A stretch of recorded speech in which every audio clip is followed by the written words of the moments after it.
sapagkat dito ang kanyang sarili ay kanyang pinapakain, pinabubusok upang ito ay maging malusog. Ang sabi ng Panginoon, kapag tayo ay nanampalataya sa Kanya, nagtiwala sa Kanya, nagpasakot sa Kanya, naglingkod sa Kanya, tayo ay maliligtas, makakasumpong tayo ng pastulan. Pastulan na kanyang inihanda para sa mga magtitiwala sa Kanya. Mga kapatid, number 2 ay ito. He came to expose the enemy of the sheep. Siya ay pumunta dito upang ilangkat ang kaaway ng mga tupa. Sino ang kaaway ng mga tupa? Sino ang ating kaaway? Kilala natin. Ang pangalan ay si Satanas, ang diablo na magkawayan. At ano ang kanyang layunin? Sinabi po sa first time ng ating teksto, ang pagnanakaw ay pumunta dito upang pagnanakaw, pumatay ang magwasak. Ito ang kanyang layunin. Pumunta dito upang ang tupa ay pagnakawan, upang ang tupa ay patayin, upang ang buhay ng tupa ay wasakin. At siyempre, hindi niya ito gagawin sa nakakatakot na paraan. Siyempre, tayo naman magbabantay. Papayag ka pag ikaw ay pagnakawan? Siyempre, hindi. Papayag ka pag ikaw ay wasakin? Siyempre, hindi. Matalino si Satanas. Ninanakawan niya ang mga tao, pero hindi nila alam. Tuwang-tuwa pa sila, nag-i-enjoy pa sila.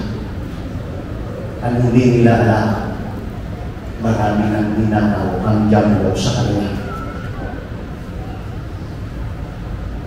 Maraming pangarap ang pinatay ng diablo nang wala kaalam-alam ang mga tao.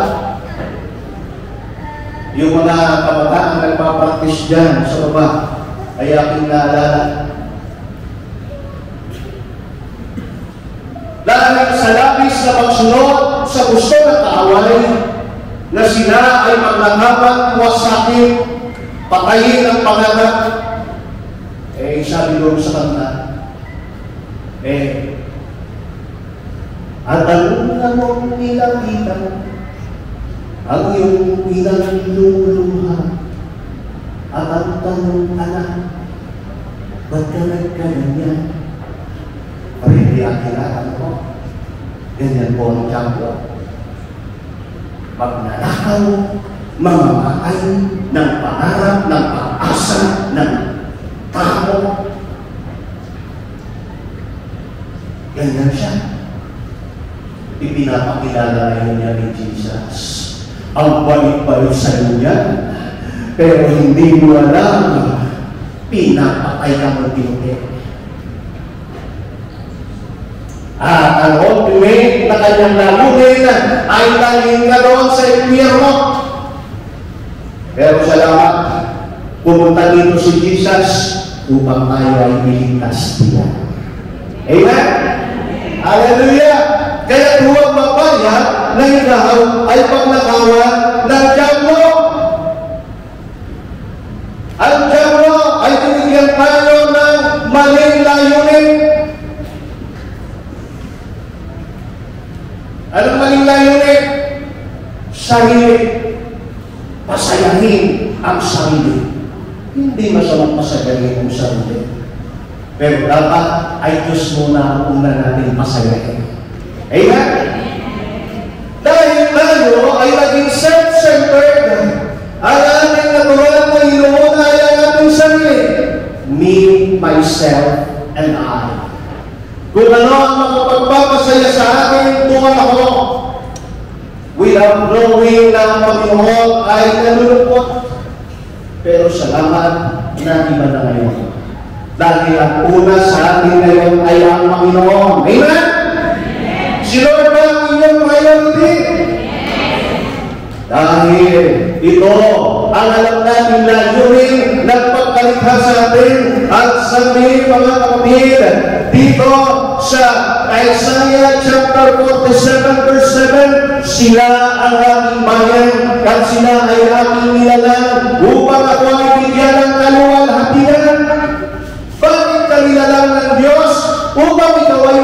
ng kaluwalhatian sa Kanya. Ang layunin mo ay nauna pa kaysa sa iyo. Bakit gumawa ng pulpito yung magdagawa para gagamitin ng pastor sa kanyang pagmimensahe? Wala pa ang pulpito na andyan na ang kanyang layunin. Ganon din tayo. Hindi pa tayo nililikha ng Diyos na andyan na ang ating layunin. Ano ang layunin? Ang bigyan siya ng kapurihan, ang bigyan siya ng kaluwalhatian. Pero yung nga tao ay naligaw, ang kanyang inuna ay ang kanyang sarili.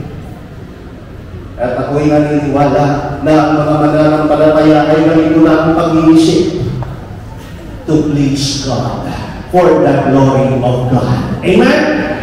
Sa trabaho, sa bahay, sa negosyo, dapat yan ay always for the glory of God. Yan ang nais ng Panginoon. Na kung ating maghinagalingan, na kung ating maghinurusayan, ayan ay dahil for the glory of God. Romans chapter 11 verse 36, sa ating pong hawak na versyon ay napakaganda, kaya ito po ang ating babasahin. Romans chapter 11 verse 36. Sa naman 36 dito. Okay. For all things were created by Him, and all things exist through Him, and for Him. To God be the glory forever. Amen. For all things were created by Him, and all things exist through Him, and for Him. Amen. Lahat ng bagay ay nalikha sa pamamagitan niya at nabubuhay sa pamamagitan niya at para sa Kanya. Kaya kapatid, ikaw ay para sa Diyos. Amen? Bago ka naging para sa iyong sarili, ikaw ay para sa Diyos. Sabihin natin, Lord, para ako sa iyo. Para tayo sa Diyos. Yan ang ating layunin, mga kapatid. Kaya pumunta dito si Jesus para itama ang ating layunin. Ang layunin natin sa buhay ay nais niya maibalik sa tama. At kapag ang Panginoon naman ang ating inuna, siyempre kung anong layunin mo, ang iyong priority. Ang sabi ni Jesus, Matthew 6:33, seek ye first the kingdom of God and His righteousness, and all these things shall be added unto you. Kung uunahin na po natin ang kanyang kaharian, ang kanyang tuwiran, ang kanyang kaluwalhatian, lahat ng bagay ay ipagkakalo niya sa atin. Ano yung lahat ng bagay? Lahat ng ating kailangan. Amen? Kung halimbawa ikaw ay nag-aaral, ay unahin ko si Lord. Lahat ng mga kailangan mo sa pag-aaral, ibibigay niya. Amen? Kung ikaw ay nagre-negosyo, uunahin mo si Lord, lahat ng iyong pangangailangan sa pagre-negosyo, ibibigay niya. Amen? Pero ang pinakamatinding profesyon, mga kapatid, ay ang pagiging nanay o pagiging tatay. Palalagigin ang bata ayon sa tuntunin ng Panginoon, pagkakaralin, siyempre tatagitan pa yan. At pag nakakita yan ng medyo usong damit ay kakalabit sa iyo yan at hindi ka titigilan. Pero ipagkakaloob yan ng Panginoon kung ikaw ay lagi siya uunahin. Amen po ba? Hallelujah! Hallelujah! Mga kapatid, pupunta po ako ngayon sa isang tao na bagamat ang hari at pinili ng Diyos ay hindi ko alam kung naligaw siya. At ang kanyang aklat ay na-canonize na mabilang sa aklat ng Biblia dahil siguro sa isang halagang kapakayanan. Si Solomon. Sino po sa inyo nakakakilala kay Solomon? Si Haring Solomon. Okay. Si Haring Solomon po ay nagsulat dito sa Magalara mula verse 1 hanggang 11. Ako po yung nakats dito ng Lunes, binasa ko itong ipasok ako. At dahil ko yung aking marinig ay ako po ay napagpala. Ang sabi ay ganito, ito ang mga pangungusap ng mga naran, ang anak ni David, hari ng Israel. Pero bago po basahin dahil mahaba po ito, ay huwag niyo po akong tutulugan, ha? Pwede po ba? Walang tutulog. Okay? Amen po ba? Sige, pwede matulog, basta hindi nakapigil. Okay? Ito na po tayo. Walang kabuluhan. Walang halaga ang lahat ng bagay. Magpakahirap naman, gumawa naman ang gumawa ay wala rin mapapala. Patuloy ang pagpapalpalit-palit ng mga langit, ngunit hindi nagbabago ang daigdig. Ang araw ay patuloy sa pagsikat at patuloy sa paglupo. Pabalik-balik lang ang pinagdalian. Ang hangin ay umihip patungong timog, papuntang hilala, habang araw na paikot-ikot. Lahat ng tubig ay umuwi sa dagat, ngunit dito nagpupuno. Ang tubig ay bumabalik sa buwatis na pinagmulan upang muling umagos patungong karakitan. Ang lahat ng bagay ay nakakamabuo, hindi makakayang ipaliwanag. Walang sawa ang paningin ng tao, walang tigil ang kanyang pakinig. Ang naganap noon ay nangyayari ngayon. Paulit-ulit lamang ang mga pangyayari. Walang bagong pangyayari sa ibabaw ng daigdig. Ang sabi ng iba, hali kayo, ito'y bago. Ngunit naganap na yan o hindi pa tayo bago. Di na maalala ang mga nauna at ang nangyayari ngayon ay malilimutan din sa hinaharap. At balik po tayo ng Solomon. Ito ang kanyang sabi, nakakapagod daw ang buhay, wala daw, sayang lang daw, sayang. Ang sabi sa English ay, vanity, walang kabuluhan. Alam niyo po si Solomon ay pinakamayaman sa naging hari ng Israel. Sabi nga po ng YouTube, nandito daw po sa Pilipinas yung mga ginto ni Solomon. Sabi lang ng YouTube po. Napakayaman sapagkat siya ay napakatalino. Siya ay tinanong ng Diyos kung ano ang gusto niya. Sabi ng Diyos kay Solomon, humingi ka sa akin ng kahit ano at ibibigay ko. Ang hiningi ni Solomon ay katalinuhan. At naging napakatalino siya. Siya ang pinakamatalino ng kanyang panahon ayon sa Biblia. Ngayon mga kapatid, naging napakayaman, sukdo lang yaman itong si Solomon. At meron pang inilagay sa Biblia kung ilan ang mga naging asawa niya. 700. At may 300 pa na hindi naman siya kasama. Bakit sinasabi ito ng Biblia? Marahil ito ay pinahintulutan para sabihin sa atin na makamtan mo man ang lahat ng yaman sa mundo. Lahat ng kaligayahan sa mundo, sasabihin mo pa rin, walang kabuluhan. Kung yaman ang pag-uusapan, si Solomon, alam niya ang pagiging mayaman kasi naging pinakamayaman siya. Tungkol naman sa kaligayahan, alam niya lahat ng kaligayahan pinasok niya. Ano ang kanyang konklusyon? Walang kabuluhan. Pero mga kapatid, meron siyang mawala sa bawat isa sa atin na matatagpuan sa Mananaral chapter 12. At ito ay gusto kong basahin sa wikang Tagalog. Matapos ang masusi niyang pag-aaral patungkol sa mundo at sa buhay, gamit ang talino at karanasan na bigay sa kanya ng Diyos, ganito ang kanyang konklusyon.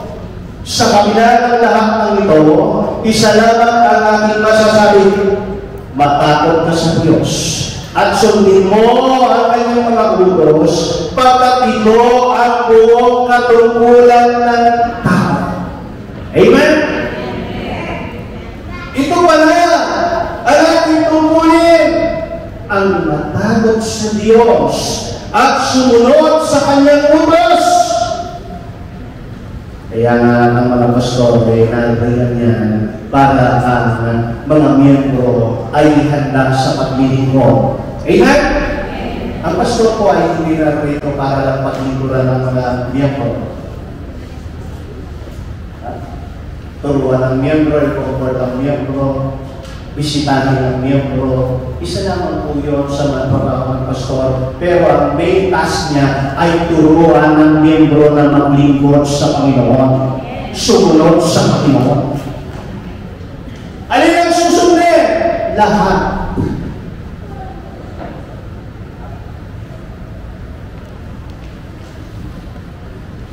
Ito ang konklusyon ni Solomon.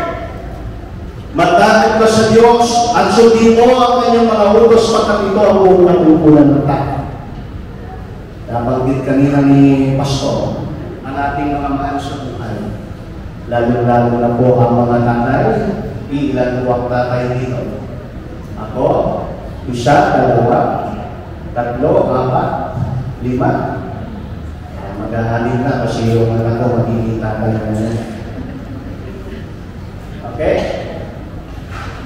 Alam niyo po mga nanay at sa mga magiging nanay, ito ay usapang panlalaki, pero inuudyok ng Holy Spirit na pangibig ko. Ang mga babae ay nilikha ng Panginoon para maging katuwang ng lalaki. Ang term nito na ginamit ng Biblia ay helper, katulong. A woman is created not to compete with a man, but to complete the man. Amen? So, paano ito mangyayari, mga kapatid? Nakita ko po ito sa buhay ng nanay ko. Ang nanay ko strong personality. Ang tatay ko shy tayo. Pero nandiyan ang nanay ko, tinutulungan ang tatay ko. Yung tatay ko nung muna ayaw magsibat. Gusto niya mag-araro. Gusto niya mag-isyo. Pero hindi naman tago ng Panginoon. Alam ng nanay mo. Ang sabi ng nanay mo, marinig ko siya, ikaw ang padre ni pamilya. Obligasyon niya na tinanggap mo sa Diyos, gampanan niya. Hindi naman ako, gusto pa ako, magtatrabaho, ganyan-ganyan. Hindi ko naman kayo ginugutong. Oo nga, pero spiritually speaking, hindi mo kami pinangungunahan. Magsimba ka na. Tinulungan ng nanay ko ang tatay ko na magsimba. Inabot ng maraming taon, pero sa tulong ng Panginoon, ng panalangin at pangulit, sumama ng tatay ko. Amen? Pati po mga bisyo ay naalis. Kaya mga nanay, huwag kayong mawawalan ng pag-asa. Mahal mo yan, kaya pinakasalan nyo. Amen? Alam na naman, kayo ay pupunta sa langit, yan ay sa impyerno. Hindi naman yata kayo papayag. Amen? Pero mga kapatid, kapag hindi nyo tinuruan ang inyong mga asawa, delikado yan.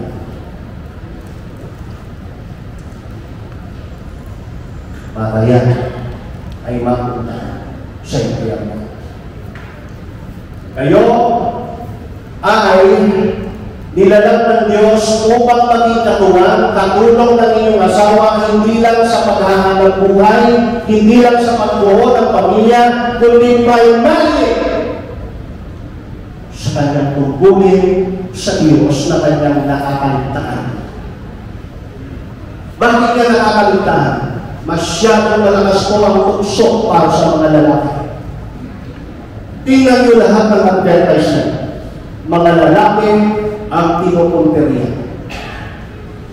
Saan ka nakakita ng magpupromote lang ng kape ay yung suot ng babae ay napaka-sexy. Pinupunteriya ang mga tatatayan. Kaya mga nanay, mga anak, tulungan ang ating mga tatay. Amen? Pumunta dito si Jesus upang tayo ay bigyan ng buhay na ganap at kasilasiyan. Ngayon na ikaw ay nariyan na, Kristiyano ka na, huwag kang papanjing-panjing. Yung itinuturo sa iyo na gawin mo, para ikaw ay lumago. Kasi walang paglago kung hindi lumalago sa magsunod. Amen? Kung handa ngayon, ikaw ay hindi naglilingkod, pagkus ay maguloy na pinaglilingkuran, kapatid, masamang maglago. Hallelujah! Narariyan ang mga pastor para tulungan na ma-educate ka kung ano ang iyong gagawin. Alalayan ka kung paano gawin. Pag nagawa mo yan, ibig sabihin, may natutunan ka na. Amen?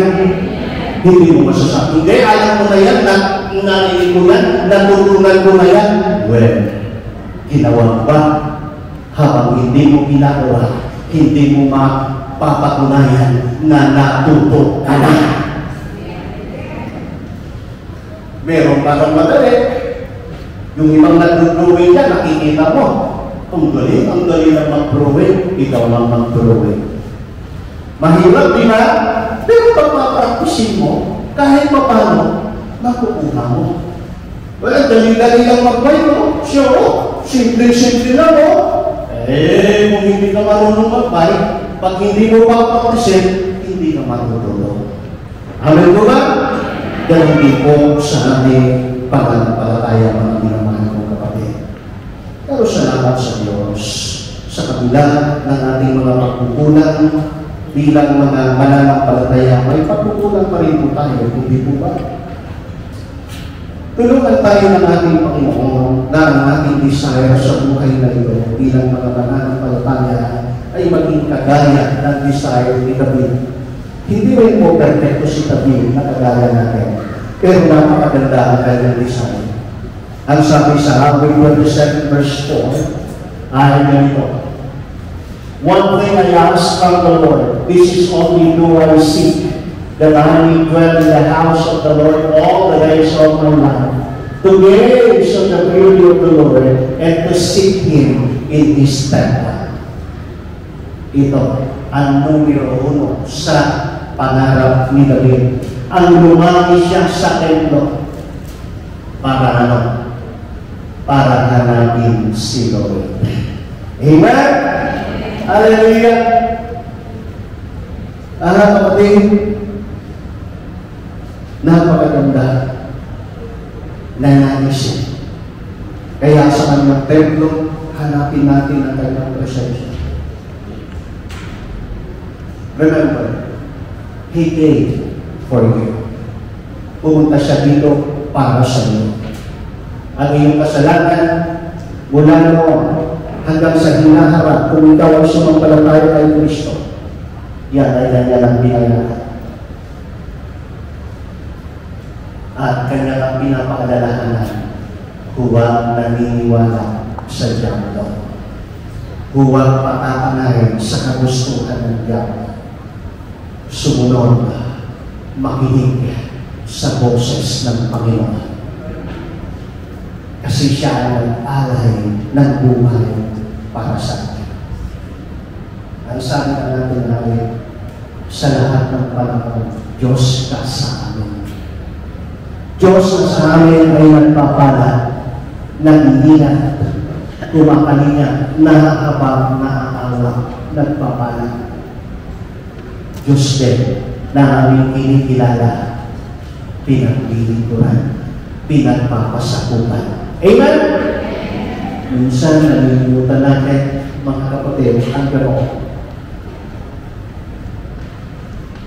na Diyos ay Diyos para ating sundin sa lahat ng kanyang nais.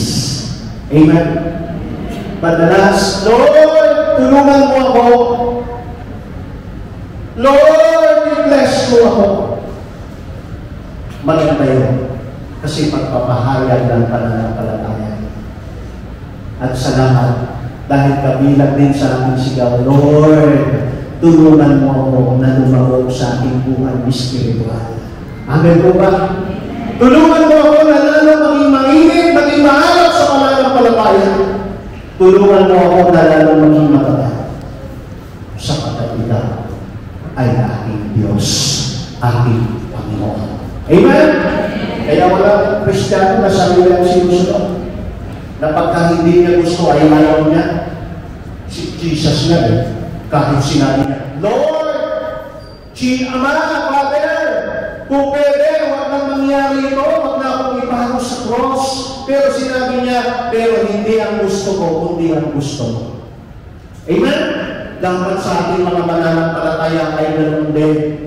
Kahit hindi natin gusto, kung gusto ni Lord, gusto na rin natin. Amen? Hindi yung gusto natin